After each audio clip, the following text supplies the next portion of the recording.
जिल्हा परिषदेच्या मुख्य कार्यकारी अधिकारी तृप्ती दोडमिसे यांची सिंधुदुर्गच्या जिल्हाधिकारीपदी पदोन्नती झाली आहे।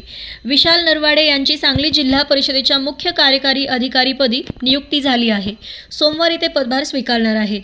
तृप्ती दोडमिसे या 2019च्या बॅचच्या IAS अधिकारी आहेत।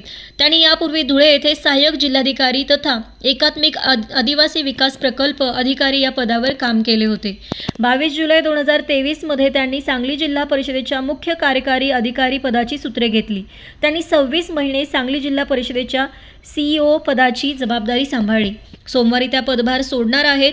नवनियुक्त CEO नरवाडे हे सध्या धुळे जिल्हा परिषदेत कार्यरत आहेत। बुलढाणा जिल्ह्यातील सावळी हे त्यांचे मूळ गाव आहे।